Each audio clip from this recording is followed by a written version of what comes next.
first question is going to be just a 2-minute introduction. You tell us about especially with respect to your connection to the issues we're going to be discussing today, whether you have any professional or lived experience that would be relevant to dealing with the issues we're concerned with. So let's start with you. Good morning. My name is Jennifer Park. You can find me at persistwithpark.com.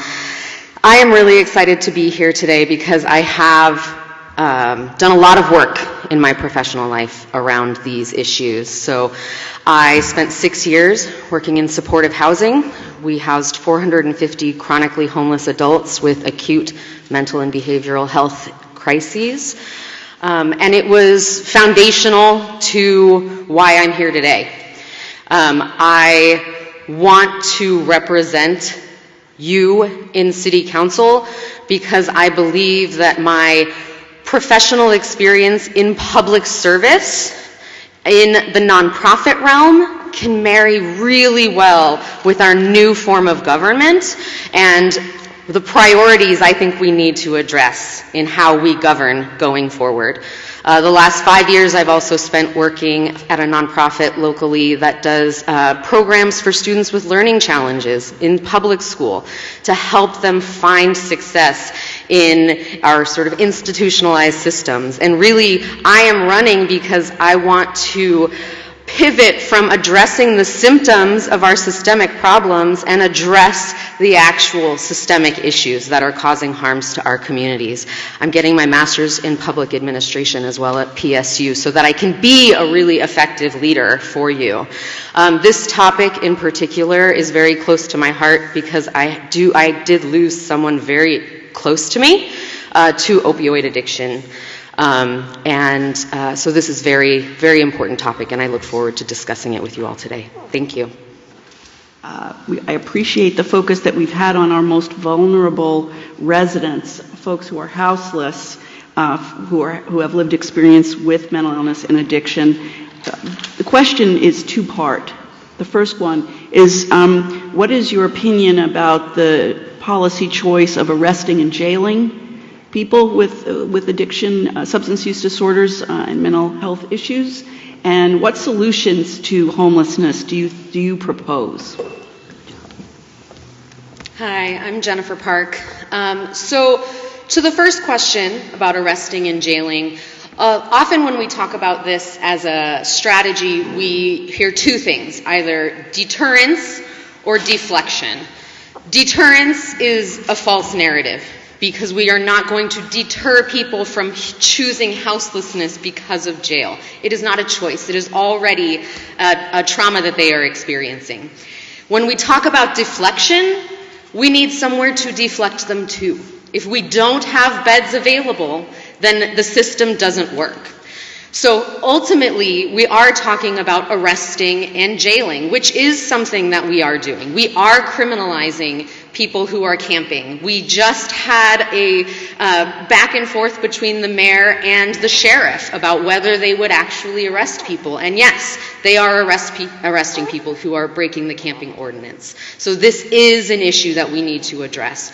I believe it is unconstitutional for us to be arresting people who have nowhere else to go.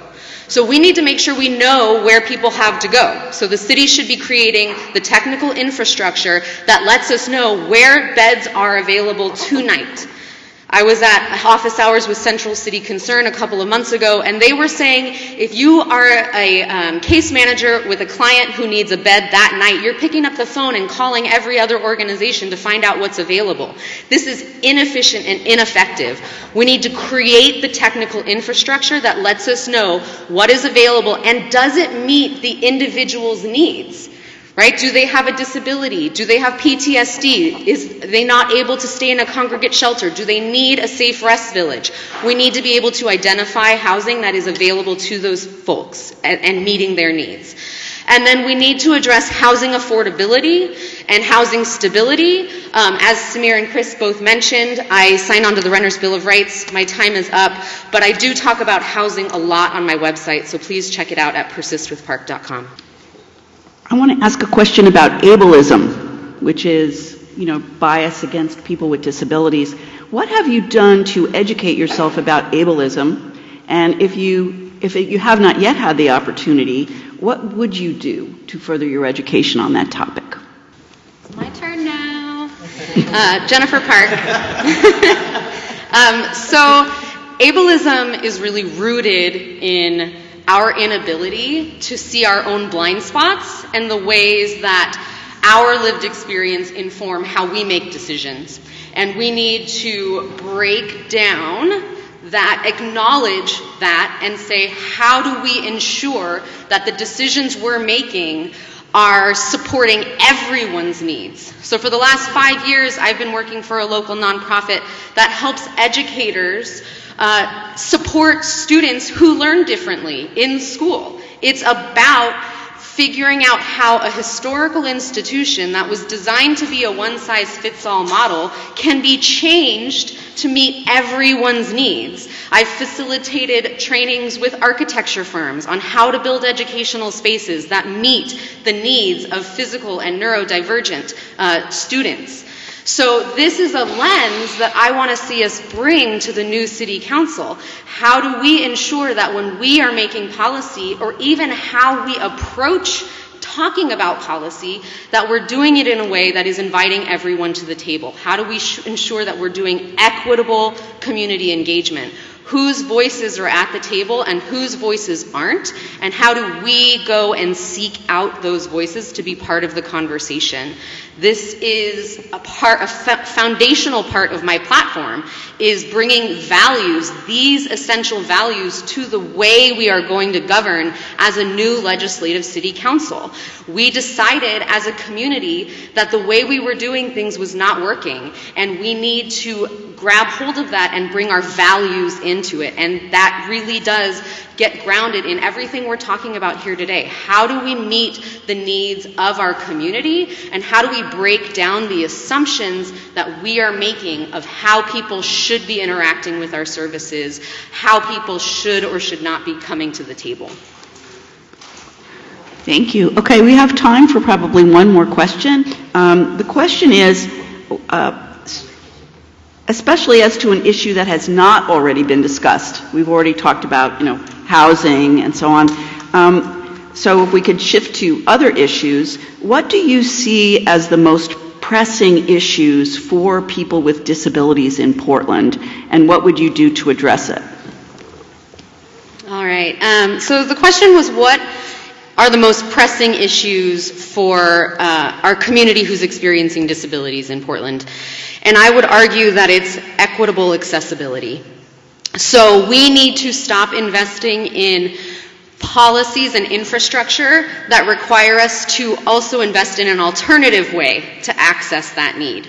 We need to be incorporating it all in one. So when we create a building, it's important that someone who needs to access that building on wheels isn't shuttered around to a side or a back door, but that they still get to enter through the front door. These are experiences that people I have spoken to are really frustrated about, right? Feeling like they are not a priority in the direction that we go. So we need to really be investing in equitable accessibility. We also need to stop pitting communities against each other. So a lot of times we hear sort of the houseless community against our neighbors who experience physical disability. But if we solve for houselessness, we solve for the fact that our streets are blocked. So we need to be taking responsibility instead of pointing fingers at our community and our neighbors. I also think we need to do a lot of investment in mental health, because it is so inaccessible right now. It's amazing how much executive function it takes to get help with executive dysfunction, and we can help solve that problem. So those are sort of my big points there. I'm Jennifer Park. You can join the Persistence at persistwithpark.com. Thank you for being here today.